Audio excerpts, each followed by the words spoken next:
The morning arrived with a faint, brittle frost, settling over the cobblestones and the gabled rooftops of Little Chatterby. It was a village accustomed to ritual and repetition.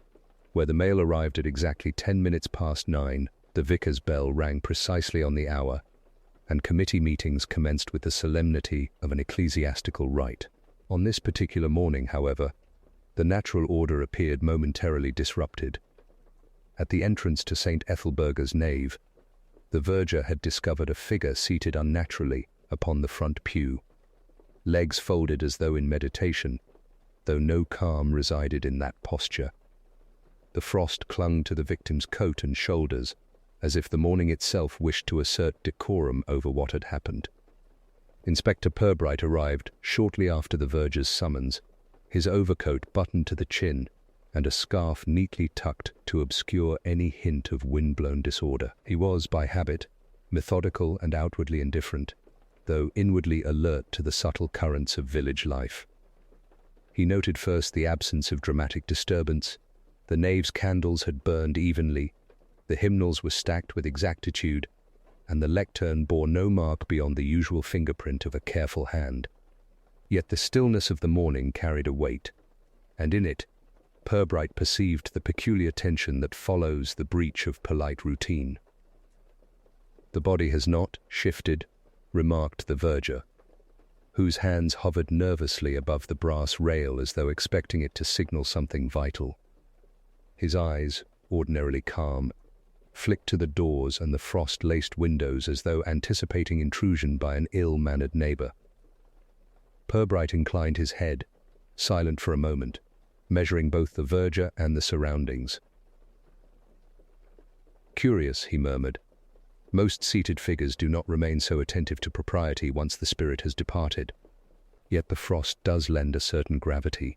His voice was quiet, deliberately neutral, as though commenting on weather rather than mortality. The deceased, as it emerged during the first careful inquiries, was Mr. Lavington, a minor benefactor of the parish whose name appeared more frequently in committee minutes than in daily conversation. His generosity, though appreciated, had been accompanied by a pronounced fastidiousness.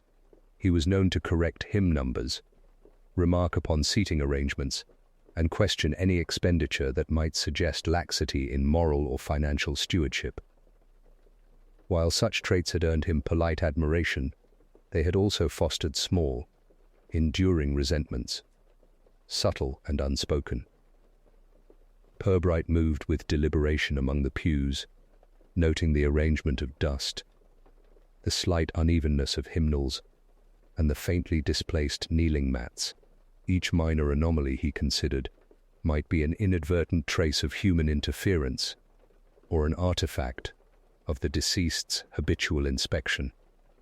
There were no overt signs of struggle, and yet the atmosphere carried the unmistakable tension of concealed disapproval and latent friction. The vicar arrived presently, holding his morning tea with careful poise. He greeted the inspector with measured cordiality. "I trust there is no cause for panic, Inspector," he said, his tone balancing concern with institutional decorum. "The parish must maintain dignity even under irregular circumstances." Purbright inclined his head. "Indeed, Reverend.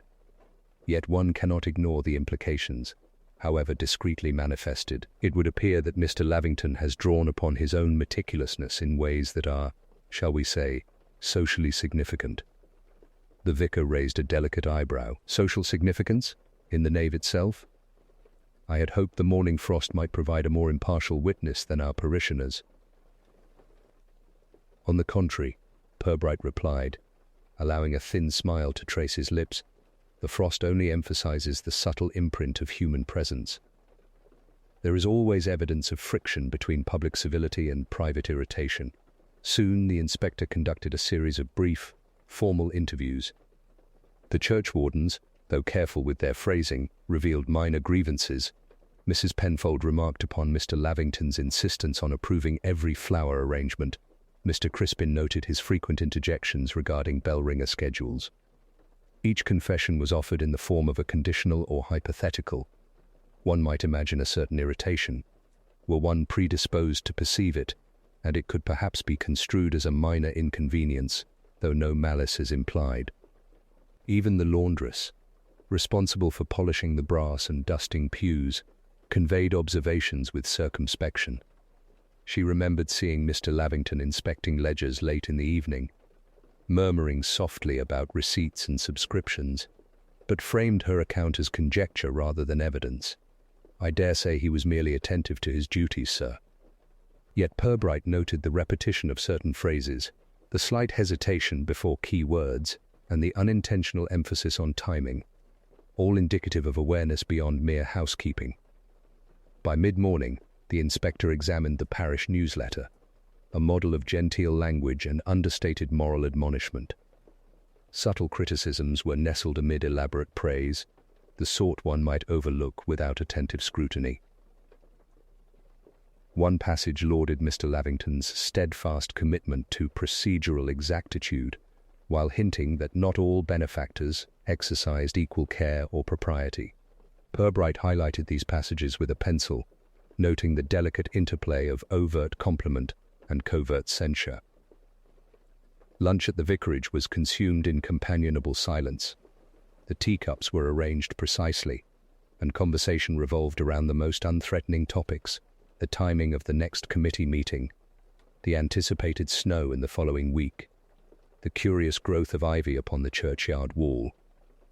Yet beneath this calm surface, Purbright discerned a pattern of glances, minuscule gestures, and shifts in tone that betrayed concealed awareness. The parish, he reflected, existed in a constant balance between reputational preservation and the natural tendencies of resentment, a balance that, when disrupted, could produce consequences both subtle and final. In the afternoon, the inspector returned to the nave, now lightly warmed by the sun through leaded windows. He noted the alignment of shadows across the pews and the slight smudge of frost on a rear kneeling mat. The smudge was imperceptible to casual observers, yet its existence suggested movement, perhaps a hesitant approach, perhaps a deliberate concealment. Purbright crouched, noting the frost's uneven thickness and the alignment of footprints at the nave's entrance. These subtle inconsistencies, he recognized, were more revealing than any shouted confession. By the close of day, the verger and a few remaining committee members had dispersed, leaving Purbright to his reflections. He observed the interplay of frost, polished wood, and discarded hymnals, contemplating how the village's polite order masked deeper currents of disapproval, envy, and rivalry. The deceased's fastidiousness, he reasoned, may have invited attention in ways that were perfectly predictable, though morally intricate. There was no outburst, no violent gesture, yet the frost upon the pews held a story, a narrative of care, oversight, and the subtle tipping of social equilibrium. As twilight fell, a soft light lingered over the nave's stone floor. Purbright paused near the lectern, his gaze tracing a faint, almost imperceptible reflection upon the polished surface. It was the sort of detail easily overlooked, yet its placement suggested human intervention, perhaps the adjustment of a hymnal, perhaps a footprint brushed aside with careful discretion. The inspector's lips curved in a faintly ironic smile. Here, in the stillness, he recognized the first tangible clue not of force, but of intention, a quiet sign that the frost, and the villagers' commitment to appearances, had concealed more than it revealed. He left the nave with a lingering question: which among these courteous parishioners had allowed their private judgment to dictate a public outcome? The committee room of St. Ethelburga's parish hall retained the faint aroma of boiled cabbage and varnished wood, a smell so familiar that most parishioners barely noticed it. It was here, amidst polished tables, neatly stacked minutes, and a row of upright chairs, that the undercurrents of village society revealed themselves with greater clarity than in the public nave. Inspector Purbright entered mid-morning, overcoat carefully folded on a spare chair, notebook in hand, and eyes alert to both words and omissions. The room, like its occupants, presented an immaculate surface, Conversation proceeded in measured tones, each participant acutely aware that a misstep might draw attention to petty failings. Mrs. Penfold, the secretary, greeted him with a smile so careful it appeared almost rehearsed. She handed over the latest committee minutes, the edges of the pages crisp, as if anticipating inspection. "We have, as always, endeavored to maintain thoroughness, Inspector," she said, voice soft, eyes briefly flicking toward the treasurer's chair. Mr. Crispin, a retired colonel whose service had apparently honed both precision and taciturnity, adjusted his spectacles, offering a faint nod of acknowledgement. "Indeed," he intoned, "we adhere strictly to the procedural guidance of the parish, and, naturally, to Mr. Lavington's exacting standards, insofar as they remain sensible." Purbright seated himself at the table's head, observing the subtle choreography of hands and glances. The meeting proceeded formally, discussions of upcoming flower arrangements, proposed repairs to the lich gate, and the scheduling of bell ringers' rehearsals. On the surface, all was impeccably routine. Yet Purbright, who had long been attuned to the intricate language of small-town politeness, noticed several micro-inconsistencies. Mrs. Penfold referred to a donation in the past tense, though the ledger recorded no such entry. Mr. Crispin mentioned an expenditure that appeared elsewhere, under a different heading. These were small matters, easily dismissed, yet in combination they suggested a careful negotiation between honesty and discretion, a dance familiar to those who had ever served on a parish committee. During the discussion of upcoming charitable distributions, the topic of Mr. Lavington's final bequests arose. Each committee member's commentary was perfectly measured. It is admirable, of course, that he expressed such concern for procedural clarity, said Mrs. Penfold, delicately enunciating admirable in a manner that implied both genuine acknowledgement and a faint critique. Mr. Crispin offered a quiet observation. One must, naturally, consider the broader implications of exactitude. Too much adherence can sometimes constrain practical judgment. The words were benign, yet Purbright recognized the gentle undercurrent, a polite warning that the deceased's meticulousness had occasionally irked those obliged to accommodate it. Tea was served halfway through the proceedings, delivered by the vicar's housekeeper with meticulous precision. The teacups were arranged symmetrically upon a silver tray, the spoons aligned parallel to one another, the sugar cubes presented in a small cut-glass dish. Conversation slowed, now punctuated by the delicate clink of porcelain. During this interval, Purbright observed a minor exchange between the treasurer and a committee member concerning a mislaid receipt. Phrased in hypotheticals, one might wonder whether the previous notation was complete, were one so inclined. The inspector noted the phrasing, the pause, and the almost imperceptible glance toward Mrs. Penfold, and registered it in his notebook as a faint, yet telling trace of friction. The conversation resumed with deliberation over the upcoming parish newsletter. Each phrase was weighed, each sentence rehearsed for tone. Compliments were interlaced with subtle admonitions, as when Mr. Crispin praised the floral committee while hinting that timeliness had occasionally been imperfectly observed. The editor of the newsletter, a young man recently appointed and clearly eager to please, nodded rapidly, acknowledging the rebuke, while maintaining an air of attentive compliance.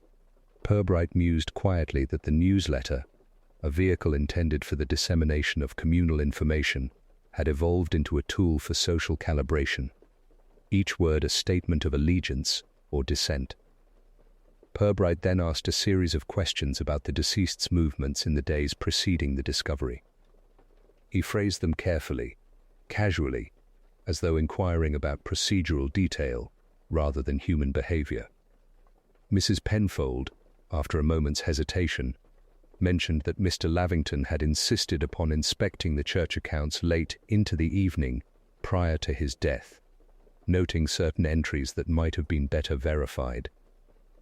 The remark was delivered with impeccable politeness, yet Purbright discerned an undercurrent of latent annoyance. Similarly, the organist, when asked about evening rehearsals, referred obliquely to the deceased's presence in the vestry, implying without accusation, that Lavington had taken unusual interest in minor scheduling matters. Each statement, carefully veiled in civility, suggested observation and subtle irritation coexisting in the parish's moral ecosystem. By late morning, Purbright had begun to trace faint patterns of social maneuvering.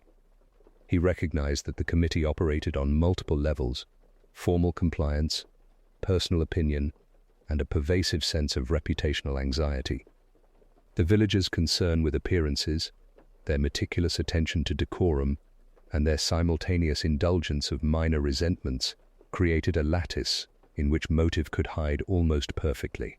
Even a minor misalignment of a ledger page, a small delay in a newsletter, or the discreet misplacement of a teacup might bear significance.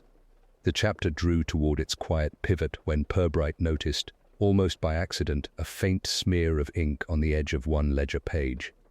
It was subtle enough that an unobservant eye would consider it an artifact of handling. Yet in the precise world of St. Ethelburga's committees, such an anomaly was immediately suggestive. A footnote of behavior, a trace of a hand that had perhaps lingered too long, a symbol of intent concealed beneath layers of politeness and moral rectitude. Purbright leaned back in his chair, considering the implications. The village's outward civility had, in this single instance, betrayed a small, nearly invisible breach, a clue as delicate as frost upon the nave floor, hinting at motives yet unseen and alliances yet untested. He closed his notebook with deliberate care, aware that the subtle smear, the polite hesitation in speech, and the carefully choreographed teacups were not mere coincidence. In the quiet, geometrical symmetry of the room, a question lingered. Which act of propriety had concealed what act of transgression? The inspector rose, collected his coat, and left the committee room with the faintest impression of movement at the corner of his eye, a hand brushing against a ledger, as if to restore order, or perhaps to conceal a trace of guilt. Outside, the frost continued to settle imperceptibly, a silent witness to the moral intricacies of Little Chatterby. The vestry of St. Ethelburga's had always possessed the quiet dignity of a room accustomed to secrets. The polished oak cupboards, neatly arranged hymnals, and meticulously aligned vestments suggested order, yet Purbright knew that appearances were seldom fully reliable in Little Chatterby. On entering, he noted the faint residual warmth of a recently lit stove, the kind of detail easily overlooked, yet hinting at recent activity. His purpose was ostensibly to review the parish accounts and minor administrative papers. His true aim, less overtly acknowledged, was to trace the invisible threads of social behavior that might reveal subtle deviations from the public record.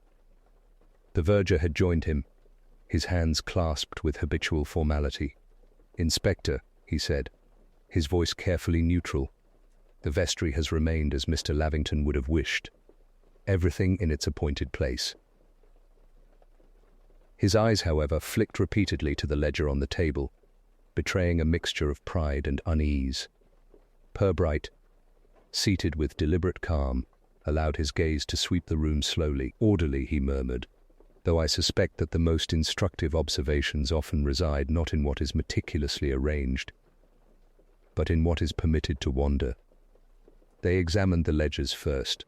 Entries were, as expected, precise, yet several bore minute corrections, ink blots partially erased, lines adjusted with faint pencil annotations. Purbright noted these with care, recognizing the dual purpose of such emendations, one of routine accounting and another of social impression. The corrections suggested attention beyond mere arithmetic. They implied concern with perception, the maintenance of propriety, and, perhaps, avoidance of minor embarrassment. In a community devoted to the appearance of moral exactitude, such subtleties carried weight almost equivalent to evidence. While the inspector examined the ledgers, he allowed the verger to speak. "I cannot imagine anyone wishing to disturb these records," he said. "It has always been understood that Mr. Lavington's oversight was thorough." His choice of understood seemed deliberate, a polite signal of shared acknowledgement of the deceased's exacting habits. Purbright inclined his head. Thorough, indeed, yet thoroughness can be inconvenient when human temperaments fail to conform. I am most interested in the occasions when convenience was preferred to correctness. The conversation turned to daily routines. The verger recounted the deceased's insistence upon personally checking candles, hymnals, and collection boxes, always at the same hour. These actions, though outwardly unremarkable, implied scrutiny. The parish was never allowed to conduct itself entirely at ease, and each minor failure, misaligned hymn number, slightly uneven pew cushion, became an opportunity for silent rebuke. Purbright observed the verger's posture, the slight tightening of his jaw when recounting these routines, and noted it in his notebook. Such tiny cues were often more telling than a direct confession. During a brief pause, the inspector examined a small side table. A cup, long since cooled, bore faint rings upon the varnished surface. A folded handkerchief rested beside it, its corner slightly damp. To an ordinary eye, the table suggested little. To Purbright, it suggested presence and recent activity, a quiet indicator of someone who had lingered, observing the room, performing minor duties, yet not entirely at ease. His attention to these subtleties was interrupted by the organist, who arrived with a measured knock. "I trust I am not intruding," said the organist, removing his gloves and placing them carefully on a chair. His voice, carefully modulated, implied deference yet hinted at restrained opinion. "I wish to inquire regarding Mr. Lavington's musical oversight." His attention was particular. He paused, as though weighing the implication of each word. Purbright noted the slight tension in the organist's shoulders, the carefully timed pauses, and the deliberate avoidance of direct mention of recent events. The inspector responded with formal politeness. Particular? Yes. One might say exacting, though perhaps in ways the parish did not entirely appreciate. The organist nodded. Indeed, one finds oneself adjusting subtly so as not to offend. Yet occasionally, one wonders whether the adjustments are noted at all. His phrasing, formally restrained, carried an undercurrent of mild reproach, an indirect acknowledgement of minor grievance. Purbright recorded the observation, recognizing it as part of a broader pattern, a network of polite discontent, layered beneath habitual courtesy, each remark carefully measured to avoid outright accusation, while signaling awareness of past slights. Later, Purbright turned his attention to the vestry windows. Frost clung to the edges, thin and brittle. He traced the faint outline of a boot print near the sill, half obscured by melted condensation. Its presence suggested arrival or departure under circumstances deliberately understated, almost imperceptible, yet clearly not entirely random. He compared it to the accounts of those known to enter the vestry and noted a subtle discrepancy in timing. The trace, he understood, was a quiet marker of intrusion or movement, a human presence almost erased by ordinary observation, yet now fully visible to his meticulous attention. As the morning waned, he requested the verger to recount minor events from the previous week. The verger's recitation was careful, formal, punctuated with, as one might suppose, and it is conceivable that, hedging every detail in the protective fabric of civility. In the course of the narrative, Purbright detected contradictions, references to candles checked twice, items moved for convenience, and a ledger supposedly reviewed after hours, which conflicted subtly with another committee member's account. He made careful notes, aware that these were not overt lies, but the natural distortions arising from concern over reputational exposure. At the close of his visit, Purbright paused by the vestry door, his hand resting lightly upon the frame. He observed the interplay of frost, light, and shadow upon the floorboards. A folded scrap of paper, partially tucked beneath a hymn book, caught his attention. It was barely visible, likely overlooked by all but the most careful observer. Its edges bore faint smudges, suggesting recent handling, and a single, almost imperceptible mark in the margin. A small cross, perhaps incidental, perhaps deliberate. Purbright regarded it silently, sensing that this modest artifact might represent more than it seemed. A trace of oversight, intention, or moral nuance yet to be interpreted. He left the vestry with the faintest impression that the parish, in its fastidious attention to decorum, had inadvertently provided him a quiet signpost. The frost outside glimmered under a pale sun, indifferent to human schemes, while inside, small traces, an ink smear, a footmark, a marginal mark, hinted at the presence of calculation, observation, and subtle unrest. The inspector's mind turned over the possibilities, aware that the seemingly trivial details could, with careful reasoning, reveal the contours of motive hidden beneath layers of civility. As he stepped into the corridor, the verger's eyes lingered a moment too long on the folded scrap, and Purbright noted the hesitation, the smallest human motion, the slightest pause, a question hanging quietly between them, unspoken, unresolved. The vicarage, on the afternoon following Purbright's visit to the vestry, had assumed an air of cautious domesticity. Tea steam curled from delicate china cups, and the windows framed a pale winter sunlight that gilded the frost-laden garden. Inspector Purbright arrived punctually, aware that in Little Chatterby promptitude was itself a statement of character. The vicar welcomed him with the usual blend of civility and mild apprehension, offering a polite preamble before the matters of the parish drew his attention. "I trust, Inspector," said the Reverend, "that your observations have met with clarity, though I fear the implications may unsettle our usual equilibrium." Purbright inclined his head, allowing the observation to linger unchallenged. "Equilibrium," he replied, "is a fragile thing in villages such as this. One might detect perturbation even in the most carefully maintained tea service." The vicar responded with a faint, appreciative smile, though it did little to disguise the subtle tension in his posture. It was not distress, strictly speaking, but a combination of caution, decorum, and the inevitable apprehension that arises when an outsider scrutinizes the delicate lattice of social proprieties. The afternoon was occupied by a series of interviews, conducted with the formal politeness for which the parish was renowned. Mrs. Penfold arrived first, neatly gloved, carrying the parish ledger and a selection of committee correspondence.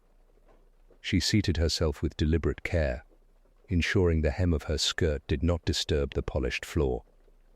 "Inspector," she said, her tone soft but precise, "I have brought the documents you indicated, though I must confess, the events of the past days have caused some consternation among the committee. One fears that conjecture might outrun fact." Purbright regarded the papers thoughtfully. "Indeed, Mrs. Penfold, yet it is often the conjecture of otherwise dutiful citizens that illuminates the shadows which propriety attempts to conceal." He spoke with calm, measured precision, allowing his words to suggest observation rather than accusation. The secretary's hands trembled ever so slightly as she adjusted her gloves, a minute fissure in an otherwise impeccable demeanor. Purbright noted it with quiet satisfaction. Such gestures, almost imperceptible, frequently conveyed more than elaborate statements of intent. The first topic addressed was the recent oversight of parish expenditures. Mrs. Penfold spoke at length, emphasizing procedural correctness and adherence to the deceased's meticulous standards. Yet, in the careful avoidance of direct critique, she revealed glimpses of underlying friction. One minor donation, misfiled in the previous month's minutes, became a pivot for subtle commentary. "It is conceivable," she remarked, "that the allocation might have caused some misapprehension, had one been so disposed to notice." Purbright noted the phrasing, the conditional clause, the mild hedge, the implicit acknowledgement of possible error, all hallmarks of polite village resistance. Shortly thereafter the organist arrived, bearing the faint scent of winter air, and the subtle fatigue of a morning rehearsal. He spoke of Mr. Lavington's involvement in musical matters with the same carefully measured tone employed by Mrs. Penfold, yet his remarks hinted at minor resentments. The deceased, I fear, he observed, was exceptionally attentive to timing, and one might, in certain circumstances, find such scrutiny exacting. He hesitated before adding, almost as an afterthought, that some rehearsal adjustments had been requested at the last minute, a note of irritation disguised as historical observation. Purbright, with his usual economy of comment, simply nodded. He had observed enough micro-discrepancies to consider the statement significant, not for its content, but for the careful attention with which it was delivered. The afternoon proceeded in the same measured cadence. The vicar, appearing serene yet subtly taut, offered tea and biscuits, Mrs. Penfold adjusted papers and gloves. The organist and Purbright conversed in formal understatement. At intervals, the conversation returned to Mr. Lavington's routines, each remark revealing the cumulative weight of social expectation. The deceased had inspected accounts, monitored rehearsals, and scrutinized donations with unyielding precision. To the untrained observer, these actions seemed commendable.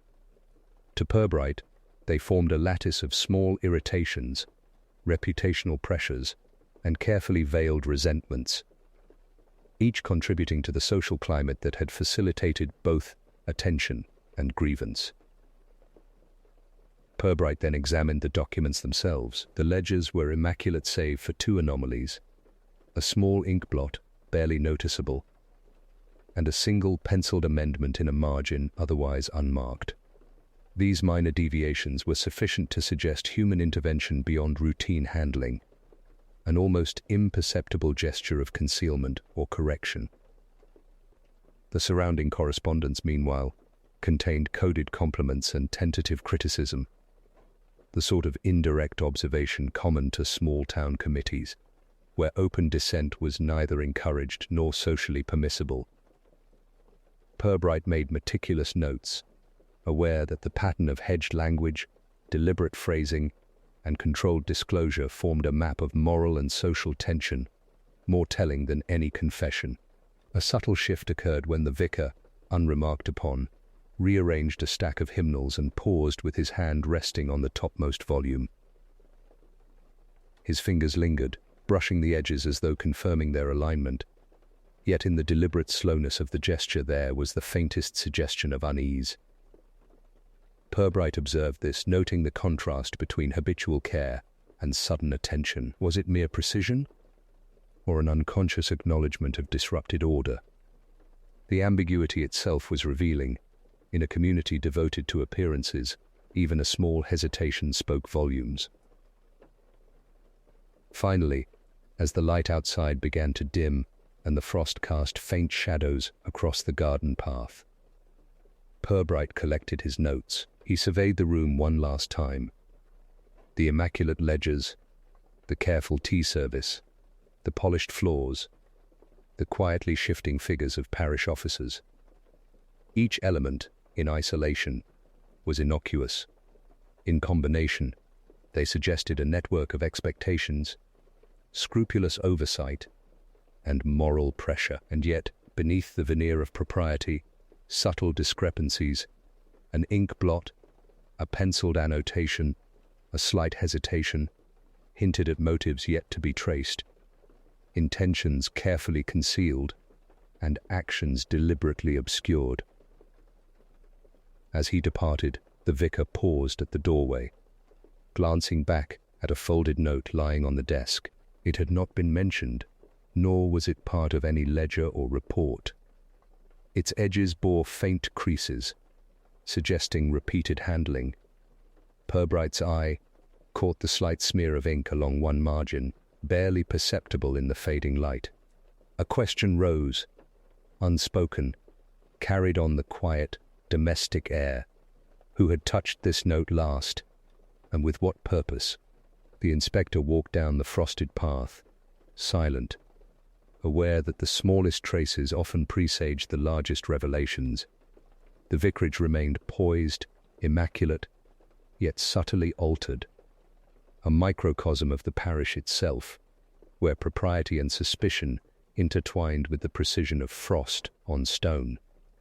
The morning air in Little Chatterby carried the brittle clarity that often accompanies frost, settling evenly over the cobbled streets and the low-slung roofs of the parish. Inspector Purbright arrived at the vicarage shortly after 9, his gloves neatly buttoned and his notebook tucked beneath a long woolen coat. The aim for the day, as he had determined during his previous visits, was to examine the parish accounts more closely, not merely for arithmetic irregularities, but for the patterns of human discretion that they might conceal. In villages such as this, ledger entries and committee correspondence were rarely neutral. They were instruments of reputation, subtle signals of approval or disapproval, carefully phrased to avoid direct confrontation. The vicar greeted him with mild solemnity. "I trust, Inspector," he said, "that our parish accounts have provided clarity, though I fear the minutiae may prove taxing to those unfamiliar with their careful arrangement." Purbright inclined his head, noting the faint stiffness in the vicar's posture, a posture he recognized as the habitual equilibrium maintained under scrutiny. "I am merely interested in the particulars," he replied. "Often the smallest details reveal the largest discrepancies in expectation." The vicar's lips pressed into a thin line, a gesture neither approval nor disapproval but subtly communicative, a habitual measure of propriety under observation. Purbright began with the ledgers, each page crisp, edges unblemished save for a few minor pencil annotations. He noticed at once 2 entries that seemed incongruous, one donation recorded twice, under slightly differing dates, and a minor expense for candles that bore a faint ink smudge. These deviations were trivial on the surface, yet in the meticulously maintained structure of St. Ethelburga's committees, they could indicate human intervention beyond routine accounting. He traced the lines with his finger, observing the variations in handwriting and the pressure of the pencil. Each nuance was a potential clue: the hesitation, the correction, the deliberate polish of appearance over content. The parish treasurer, Mr. Crispin, arrived shortly thereafter. His spectacles were adjusted with precision, and he seated himself with a posture so careful it seemed rehearsed.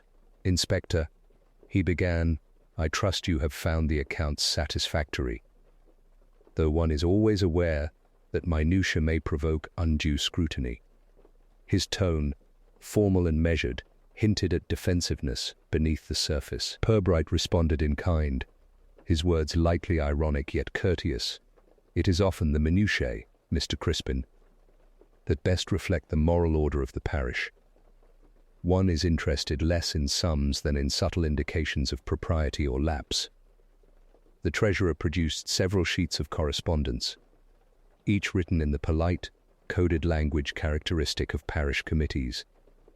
Compliments interlaced with hedged admonitions, praise for diligence immediately followed by reminders of timeliness, commendation of oversight accompanied by gentle insinuation that errors, though minor, had occurred. Purbright noted the interplay between the 2 forms of communication.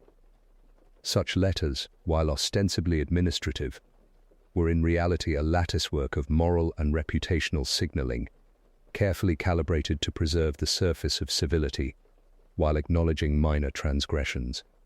The conversation turned, naturally, to Mr. Lavington. His attention to detail, observed Mr. Crispin, was most commendable, one might even say exacting. "It is rare to encounter such diligence, though I suspect it occasionally taxed the patience of others." The phrasing was careful, the pause deliberate. Purbright recorded both statement and hesitation, aware that the small admission was more instructive than any overt critique. Even the treasurer's tone, courteous and formal, betrayed the faintest trace of relief at having expressed a veiled grievance. Mid-morning tea was served in silence, punctuated by the soft clink of porcelain and the occasional creak of chairs. Purbright observed the alignment of cups and saucers, the even spacing of spoons, and the precise arrangement of biscuits. To the untrained eye, This ritual would appear merely meticulous. To him, it conveyed layers of social expectation.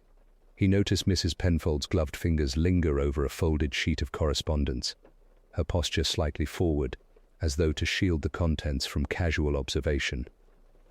A minor hesitation, yet perceptible, a small breach in an otherwise impeccable performance of propriety. Purbright returned to the ledgers after tea. He compared entries with correspondence, cross-referencing dates, amounts, and marginal notes. A pattern emerged. The anomalies, though minor, appeared clustered around the deceased's recent requests for account verification. Certain members had adjusted entries, not to conceal error entirely, but to preserve the appearance of adherence to procedure. The ledger, in essence, had become a canvas upon which the villagers painted their conscientiousness, their minor resentments, and their careful avoidance of social embarrassment. As the morning waned, the vicar gestured toward a small cupboard in the corner of the room. "There are additional notes here, Inspector, though I must confess their relevance is uncertain." Purbright opened the cupboard and discovered several folded sheets, their corners slightly worn. One, in particular, bore a faint ink mark on the margin, a small cross almost imperceptible in the dim light. It suggested recent handling, a gesture too deliberate to be accidental. Purbright examined the paper carefully, aware that such subtle marks often indicated intention, and that intention, however delicately concealed, frequently betrayed motive. The treasurer offered an explanation, formal and indirect. "I believe the annotation is merely procedural, Inspector. Mr. Lavington was most thorough in his oversight, and one must take care not to misinterpret routine diligence."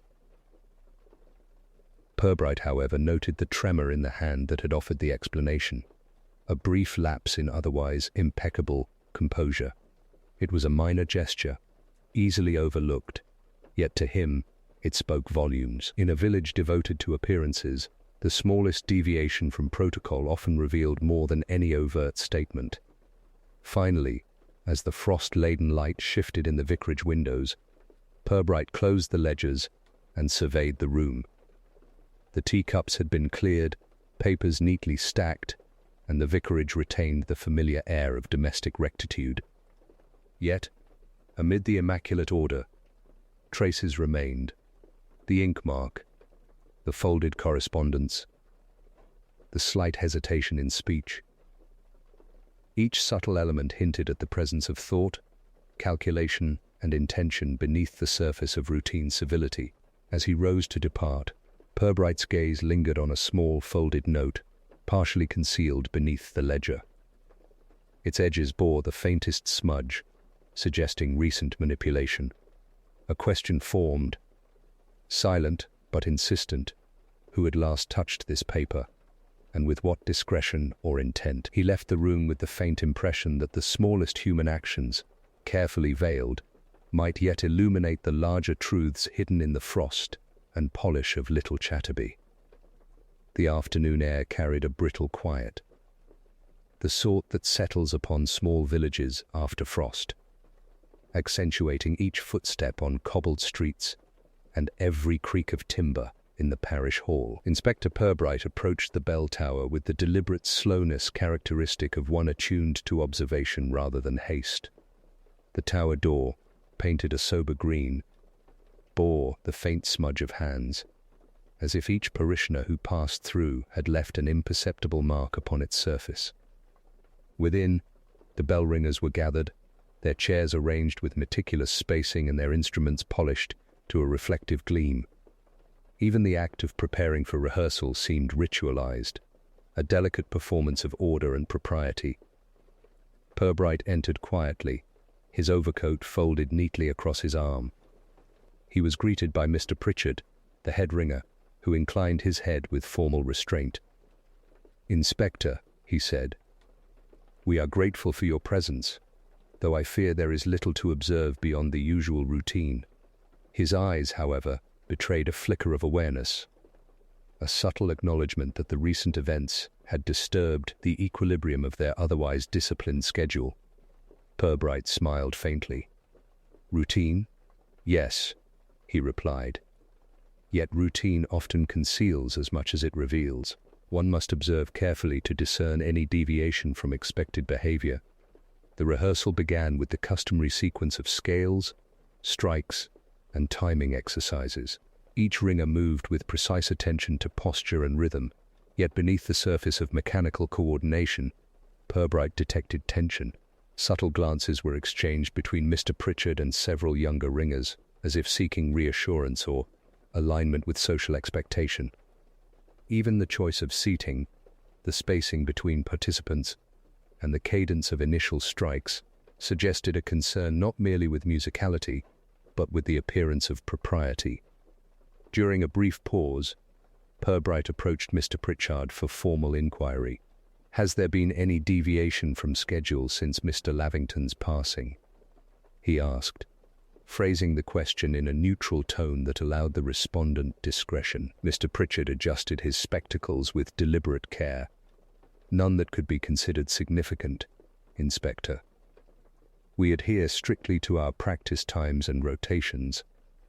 Yet of course one notices minor adjustments, perhaps unavoidable when one considers human factors." His careful hedging, the micro pause before the word human, betrayed a tension beneath the veneer of formality. Purbright allowed the observation to settle. He moved slowly among the ringers, noting the alignment of ropes, the subtle creasing of gloves, and the minute adjustments to posture. Each action was measured, seemingly insignificant, yet to him rich with implication. One ringer, seated at the rear, maintained a rigid back and downcast gaze, hands folded on the bench, betraying an over-attention to decorum that suggested discomfort rather than mere discipline. Another occasionally glanced toward the tower window, the frost beyond glinting faintly, perhaps seeking reassurance or confirmation that their behavior conformed to expectation. The conversation, carried out in formal observation rather than dialogue, revealed the underlying social tension. Purbright queried about recent committee interactions, phrasing questions indirectly. "I wonder," he said, "whether the deceased's oversight has influenced any recent scheduling decisions?" Mr. Pritchard responded cautiously. "It is conceivable that his standards have informed our conduct, though we strive to maintain equilibrium." The subtle ellipsis, the careful selection of verbs, spoke volumes, acknowledgement of influence, restraint and complaint, and the delicate management of reputational exposure. Tea was served halfway through the rehearsal, a tray bearing cups, biscuits, and a small pot of precisely measured sugar cubes. Even in this brief interlude, Purbright observed the choreography. The ringer who poured for himself first, the one who offered to pour for another, the precise spacing of cups on saucers. Each movement, though outwardly trivial, represented a microcosm of the village's insistence on propriety, a performance of social hierarchy and moral rectitude. The inspector recorded every slight gesture, aware that these minute actions often revealed patterns of allegiance, avoidance, or concealed disagreement. Rehearsal resumed, and Purbright took note of small deviations in timing. A rope was pulled slightly early, another slightly late. On the surface, these might be attributed to inattention, yet, in context, the variations aligned with prior observations. The subtle positioning of individuals, the occasional glance toward the leader, the slight stiffening of posture. He inferred the presence of minor, calculated adjustments designed to maintain social order while subtly registering personal friction. Even within the mechanical precision of bell ringing, human influence exerted itself, quietly, like frost melting along hidden grooves of stone. During a break, Purbright examined the bell tower floor. There, faint smudges of dirt, too irregular to be natural, traced a path from the stairs to the rear of the room. One particularly distinct mark, slightly darker than the others, suggested weight borne unevenly, as if someone had paused deliberately to adjust a rope or inspect a hinge. To the casual eye, these marks would be negligible. To Purbright, they were a small but tangible trace of human presence, a hint of activity occurring outside scheduled observation. It was the sort of detail that required neither confession nor confrontation to be significant. Toward the end of the session, Purbright invited Mr. Pritchard to recount minor incidents of the past week. Each anecdote was delivered with formal detachment: a rope misaligned, a bell rung slightly ahead of time, a ringer delayed by attendance at committee meetings. Yet beneath the polite narration, subtle tensions emerged, glances to confirm attention, micro-adjustments of gloves, and fleeting hesitations in speech. These minor anomalies, recorded quietly in his notebook, suggested the ongoing negotiation between personal responsibility and public appearance, the delicate balancing act that had, over time, shaped the moral climate in which Mr. Lavington had operated. Finally, as the afternoon drew to a close, Purbright observed the tower's window ledge. A small folded scrap of paper rested against the glass, its corner caught in a slight draught. One edge bore a faint fingerprint, nearly imperceptible, as if someone had adjusted its position with measured discretion. Purbright bent to examine it more closely. The paper was blank save for a single pencil mark, a diagonal line, unremarkable yet deliberate.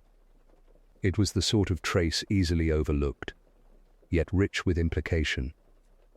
The presence of human intention, concealed beneath the daily performance of propriety, a signal of observation or interference previously unnoticed.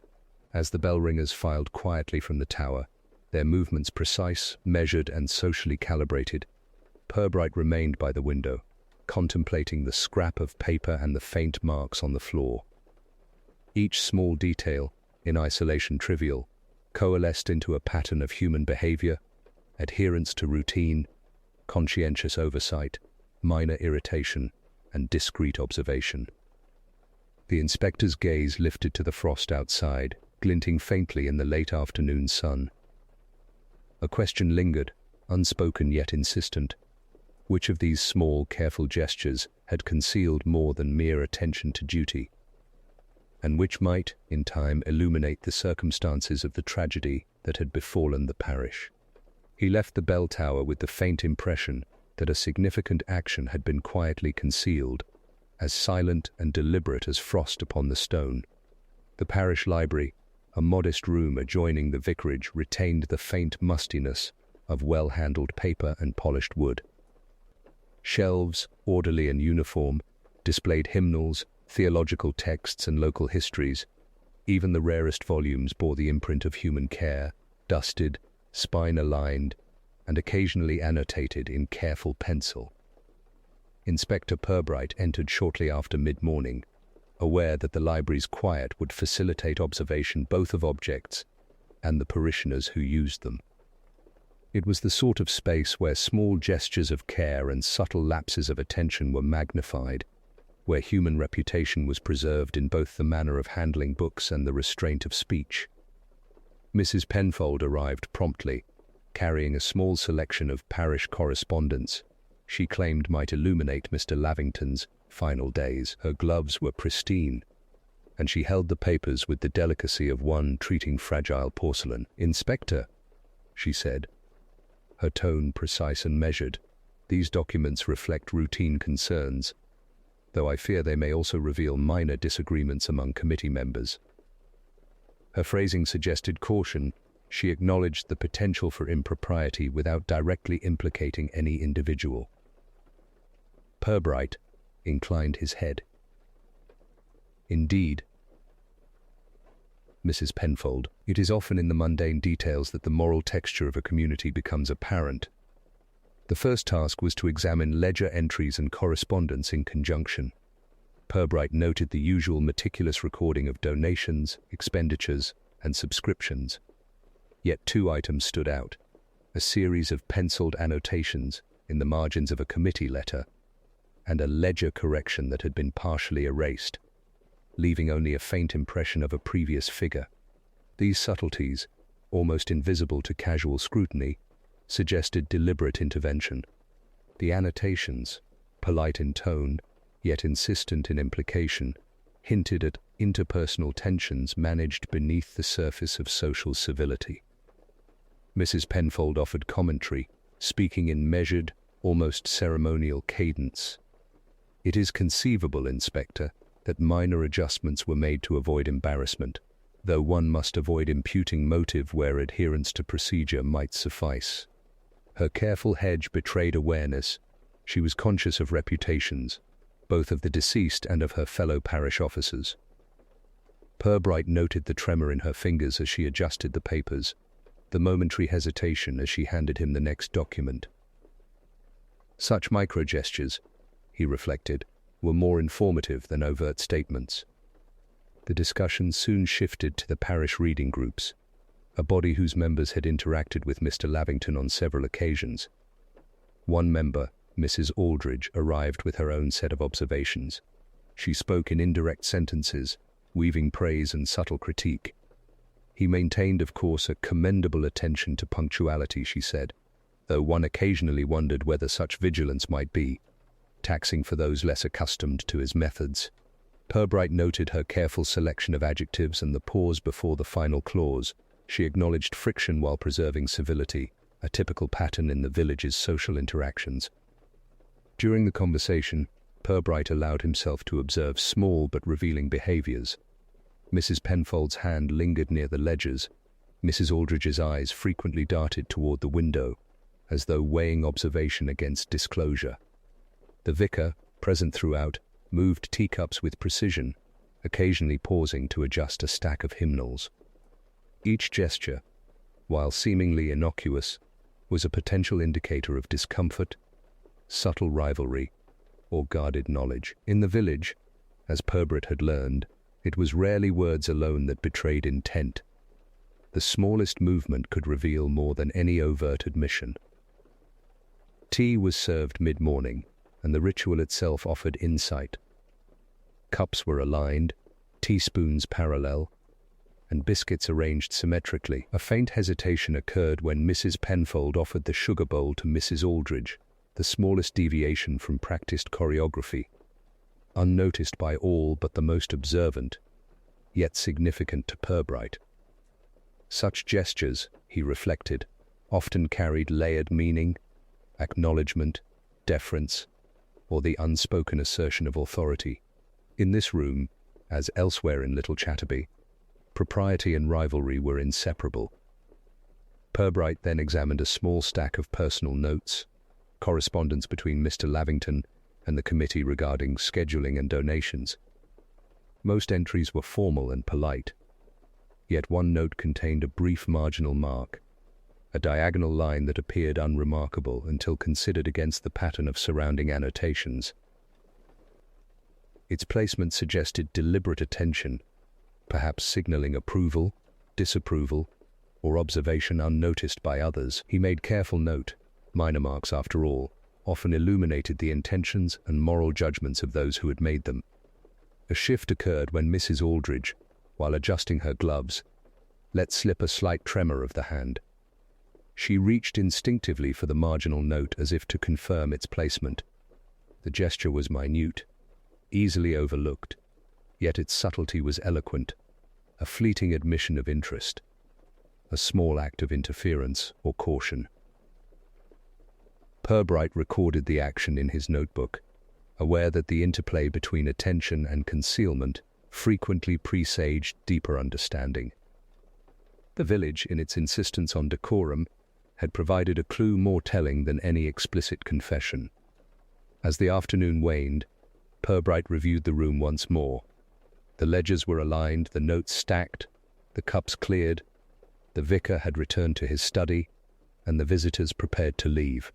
Yet in the quiet, he noted the marginal mark, the faint fingerprint upon the paper, and the tremor in Mrs. Aldridge's gesture. These minor details suggested presence, intention, and discreet manipulation, small imprints of human decision in an environment devoted to appearances. They spoke of minor resentments, careful oversight, and the constant negotiation between civility and personal judgment. Finally, as he departed the library, Purbright paused at the doorway. A single scrap of paper had slipped beneath the edge of a shelf, unnoticed by anyone present. It bore a faint smudge along its corner, and a tiny pencil mark, almost imperceptible in the diminishing light. To the casual observer it was trivial. To Purbright it was emblematic, a quiet trace of human intention left behind, subtle yet revealing, the sort of clue that might, in time, illuminate the true dynamics of the parish. He stepped into the frosted sunlight, aware that in Little Chatterby even the smallest gestures of care or interference could carry significance, and that behind polite fades, reputations, resentments and moral judgment were inextricably intertwined. The parish hall was bright with late afternoon sunlight, the frost outside casting a pale glow through the tall windows. Chairs had been arranged along the walls in neat rows, a central space left deliberately open, and the polished wooden floor bore faint marks of frequent use, evidence of the many committees and social gatherings it had hosted. Inspector Purbright entered with his customary deliberation, notebook in hand, and noted at once the precise alignment of tables, the placement of leaflets, and the faint aroma of tea that lingered in the corners. The hall itself seemed attentive, a silent witness to the minutiae of village conduct. Mrs. Penfold arrived shortly thereafter, clutching a bundle of correspondence, her gloves pristine, fingers interlaced in habitual restraint. "Inspector," she said, "these are documents related to last month's committee deliberations.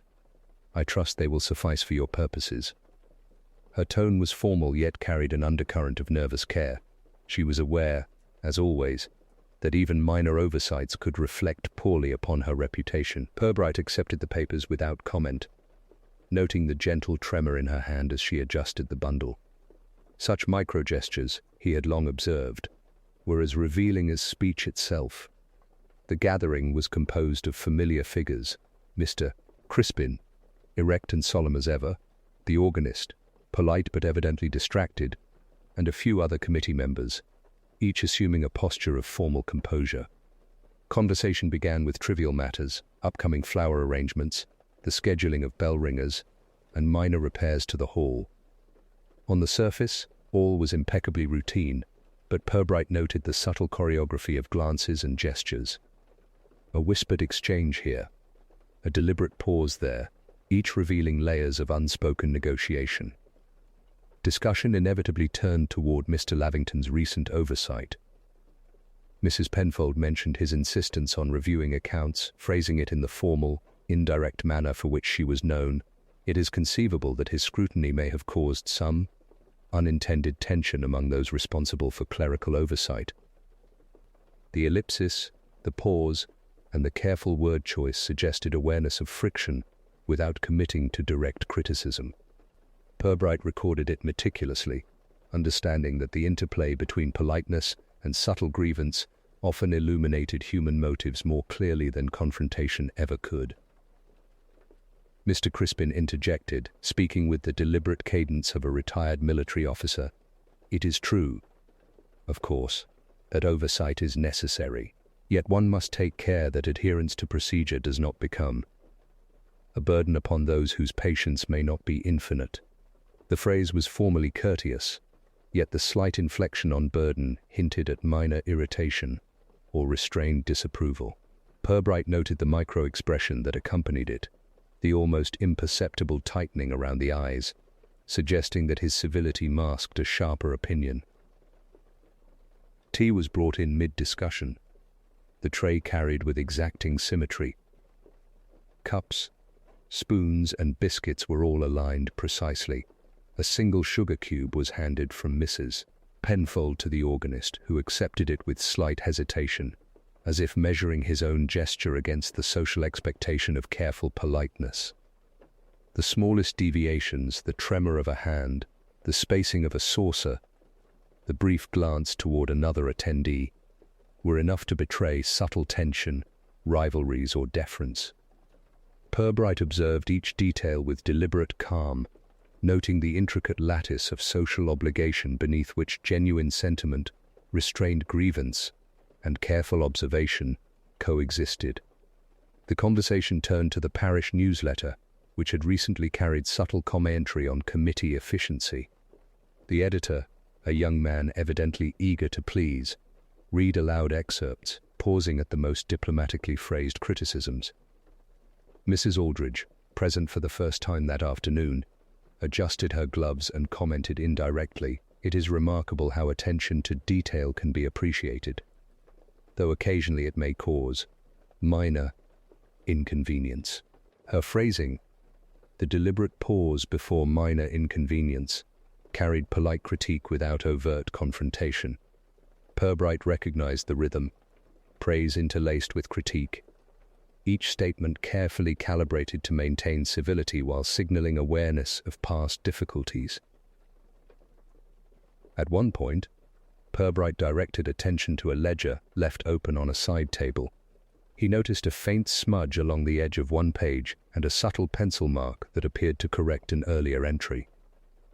While outwardly insignificant, such marks suggested recent handling, perhaps deliberate attention to conceal or clarify, or a minor attempt to influence perception.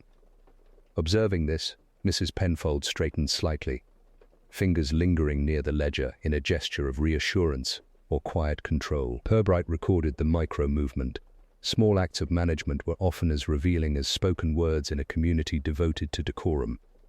Toward the conclusion of the gathering, the conversation slowed, lapsing into polite pauses punctuated only by the soft clink of cups and the occasional adjustment of papers.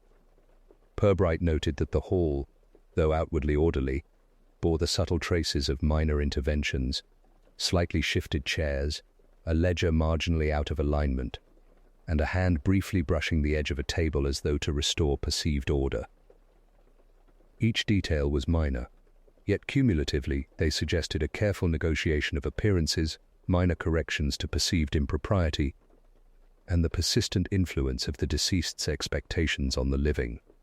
Finally, as the attendees prepared to depart, Purbright noticed a folded scrap of paper half hidden beneath the edge of the lectern. Its corner bore a faint fingerprint, almost imperceptible in the light.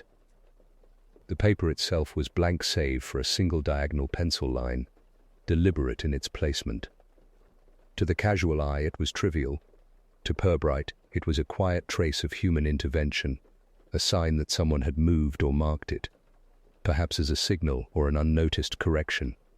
As he stepped into the frosted afternoon air, he reflected that even in the outwardly perfect environment of the parish hall, subtle gestures, hesitation, smudges, and marks remained to hint at hidden observation, restrained disapproval, or discreet interference. A silent question lingered.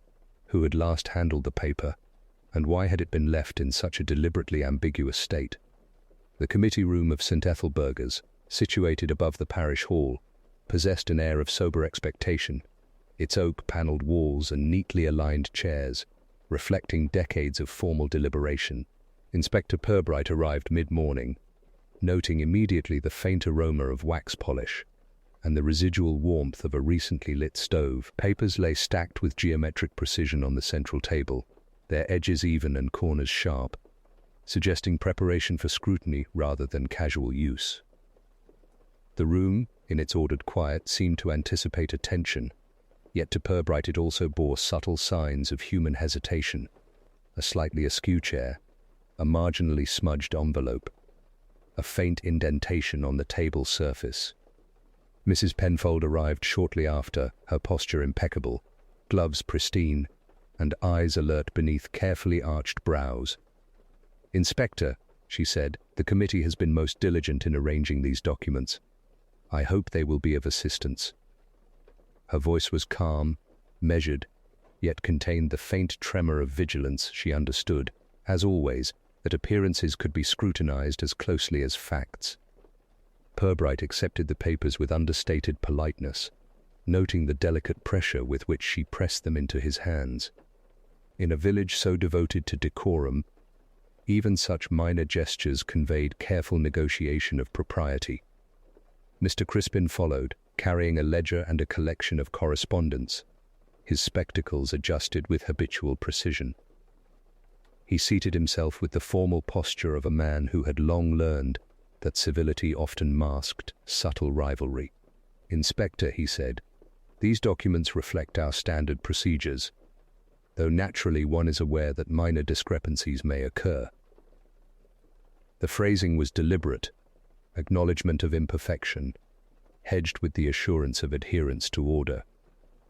Purbright noted the almost imperceptible tightening around the mouth, the slight shift in weight, a signal of restrained opinion under polite formality. Purbright began with the ledger, his fingers tracing lines with deliberate care. He noticed immediately the usual anomalies, faint pencil corrections, subtle ink smudges, and marginal annotations that suggested intervention after the fact. Each minor irregularity, insignificant in isolation, collectively indicated attention beyond routine procedure. He compared entries with correspondence and notes from the previous month, discerning patterns of careful adjustment, small acts of concealment, and the muted assertion of oversight. The ledger, he reflected, had become not merely a record of accounts, but a mirror of reputational negotiation, the subtle assertion of authority, and the polite management of minor grievances. The conversation turned to recent meetings and the scheduling of parish events. Mrs. Penfold spoke in formal, carefully measured sentences. "It is conceivable," she said, "that certain arrangements may have occasioned minor friction, though one must be cautious not to attribute intention where oversight suffices." Her ellipsis and phrasing signaled discretion, acknowledgement without accusation, the careful maintenance of civility.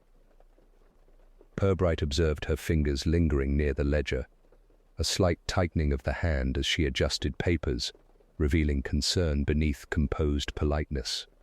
Mr. Crispin, ever precise, added his own remarks.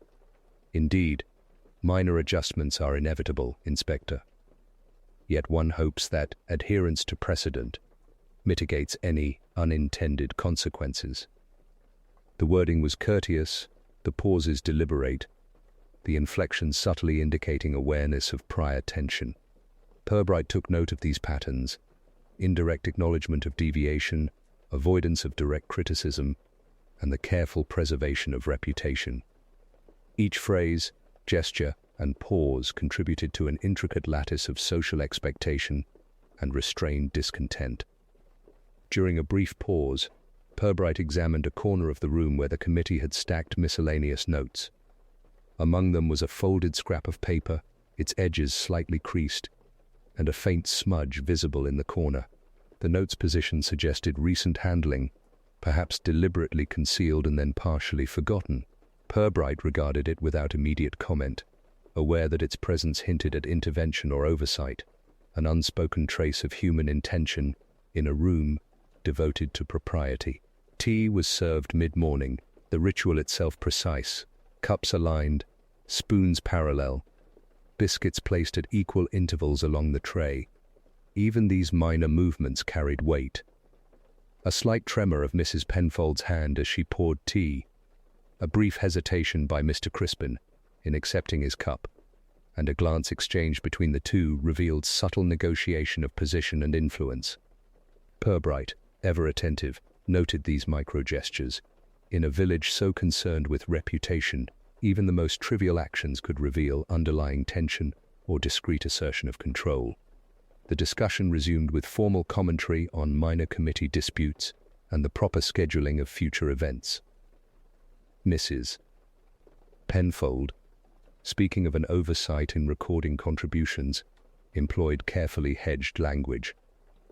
"It may be that the entry was overlooked, Inspector, though one must consider the pressures of multiple responsibilities." The phrasing was neutral, yet the implied criticism of colleagues, softened by diplomacy, revealed subtle friction between perceived diligence and human limitation.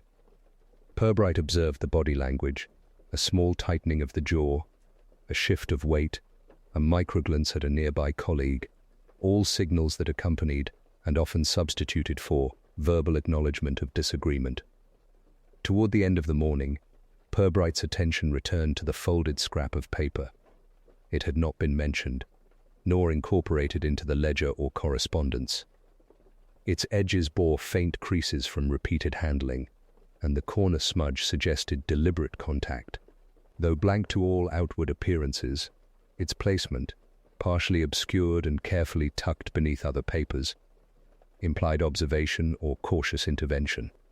Purbright considered the significance, the smallest human gestures, touch, placement, concealment, often conveyed more than formal statements, revealing priorities, caution, or subtle attempts at influence. As he rose to leave, the committee members stood with formal deference, glancing briefly toward the folded note, and then away. Purbright's eyes lingered on it, noting the faint smudge one last time, the careful positioning among other documents, and the unspoken question of who had last handled it, and for what purpose. The morning's proceedings, outwardly orderly and ceremonious, had left him with a quiet impression that beneath polished surfaces, minor interventions and concealed observation were constantly shaping perception and influence, leaving traces for the attentive observer to discern. As he stepped into the pale winter sunlight outside the parish hall, he was aware that even in such controlled spaces, the smallest, quietest gestures often held the key to understanding intentions yet unspoken. The winter afternoon had deepened into a muted pale light that sifted through the frosted windows of St. Ethelburga's vicarage, lending the familiar rooms a contemplative stillness. Inspector Purbright arrived with his habitual punctuality, notebook in hand, and noted immediately the faint scent of polished wood mingled with the subtle dryness of firewood. The vicar awaited him in the sitting room, his posture composed yet ever so slightly taut, as though anticipating the inspection of both facts and character. There was no sense of urgency, merely the precise expectation that attention might reveal both truth and nuance in equal measure. "Inspector," said the Reverend, "I trust your inquiries have produced something of illumination. We remain ever mindful of decorum, yet one senses that clarity may come at the expense of comfort."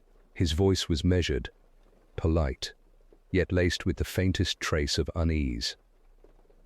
Purbright inclined his head. "Comfort, Reverend, is a relative term. In communities devoted to appearances, revelation often arrives disguised as routine observation." The vicar smiled faintly, a gesture both acknowledging and deflecting scrutiny, a habitual pattern in a village careful to balance civility against truth. Purbright laid the ledger and correspondence before him, reviewing the cumulative observations from his previous visits. The faint smudges, pencil marks and creased edges that had drawn his attention earlier were now contextualized. Each minor imperfection revealed patterns of attention, avoidance, and discreet intervention. Mrs. Penfold, who had arrived to assist with final clarification, adjusted her gloves with careful precision, her eyes subtly following the inspector's gaze. Her movements, deliberate yet revealing, suggested awareness of prior irregularities and perhaps minor involvement, though always within the bounds of propriety. The conversation turned to recent committee interactions, and Purbright invited Mrs. Penfold to recount any observations of unusual conduct. She spoke in the indirect, formal manner cultivated over years of social diplomacy. "It is conceivable, Inspector, that certain entries may have been adjusted after initial review, though one must avoid attributing intent where diligence suffices." The careful ellipsis, the weighted phrasing, the poised hands all conveyed restraint and awareness simultaneously. Purbright noted each subtle signal, small actions, in a village devoted to appearances, often revealed more than words. Mr. Crispin arrived soon after, bearing the ledger used for bell ringer schedules and minor donations. He seated himself with customary formality, adjusting spectacles and smoothing the edge of the tablecloth. "Inspector, I believe our records are as complete as diligence permits," he said, though one must acknowledge that the occasional minor discrepancy is inevitable. The inflection on inevitable was subtle, a signal that even in formal civility, acknowledgement of imperfection could be delicately expressed. Purbright observed the slight narrowing of his eyes and the brief tilt of his head, gestures that, together, revealed restrained concern rather than overt statement. Purbright examined the ledgers alongside the correspondence, patterns of minor amendment, small erasures, and penciled marginalia suggested a quiet human negotiation, actions performed to preserve social order, avoid embarrassment, and maintain appearance. A faint diagonal mark on one page, a detail previously noted, seemed now to correlate with an annotation in the committee minutes. It was neither accusation nor confession, merely a trace of intention. Purbright considered the human element, the balance of duty, propriety, and moral oversight that had guided every hand, every gesture, every hesitation. Tea was served mid-afternoon, the ritual precise and deliberate. Cups aligned, spoons parallel, biscuits arranged symmetrically. Even these minor movements were imbued with meaning. Mrs. Penfold poured for the vicar first, her hand steady yet briefly lingering on the tray. Mr. Crispin accepted his cup with measured attention, eyes lowering momentarily, and the vicar himself adjusted the sugar bowl in a manner both practical and symbolic, suggesting an unspoken mediation between order and observation. To Purbright, these small gestures were a quiet commentary on village hierarchy, moral judgment, and social expectation. As the discussion resumed, attention turned to the folded scrap of paper that had appeared in various locations in prior visits. The marginal note in the ledgers, the diagonal mark in committee minutes, the faint smudge observed in the parish hall. Purbright unfolded it carefully, revealing only a brief pencil line. Yet in the subtle placement of the paper, the prior adjustments, and the faint fingerprint, he recognized a discreet message, a trace of human attention, a minor intervention left deliberately ambiguous. No overt statement had been made, but the sequence of gestures indicated observation, oversight, and a desire to manage perception. The vicar, seated opposite, inclined his head slightly, eyes resting on the paper. "Inspector," he remarked, "it is remarkable how small details may carry considerable weight." The ellipsis, the mild emphasis on considerable weight, suggested both acknowledgement and implicit caution. Recognition that the parish, with its polished routines, had concealed minor friction beneath layers of decorum. Purbright allowed a faint smile, noting the tension between revelation and civility. In Little Chatterby, moral navigation was subtle, requiring observation, inference, and the occasional quiet acknowledgement of imperfection. Mrs. Penfold's fingers lingered over the ledger one final time, adjusting its alignment with the habitual precision that had characterized all her movements throughout the investigation. The motion was minute, almost invisible, yet deliberate, a silent signal of ongoing engagement, of careful attention to social order, and perhaps an unspoken reassurance to herself that propriety remained intact. Purbright observed this microgesture, recording it silently in his mind. Even in conclusion, human behavior retained its layered complexity, and even the smallest act might hint at unseen influence. Finally, as the afternoon sun receded, Purbright closed his notebook and surveyed the vicarage room one last time. All objects were in place, all hands had been noted, and all gestures observed. Yet the small folded note, faintly smudged and diagonal, remained as a silent emblem of subtle intervention. It suggested attention, discretion, and intention without explicit declaration. As he rose and prepared to leave, he allowed himself one quiet thought. In communities devoted to appearances, the smallest gestures, creases, smudges, hesitations, often carry the deepest truths. Behind the calm of polished wood and precise alignment lay a lattice of human behavior, moral judgment, and understated vigilance. Who had last adjusted the note, and to what end? The question lingered, quietly insistent, as he stepped into the frosted light of early evening, leaving St. Ethelburga's perfectly ordered, yet subtly altered, by human attention and care.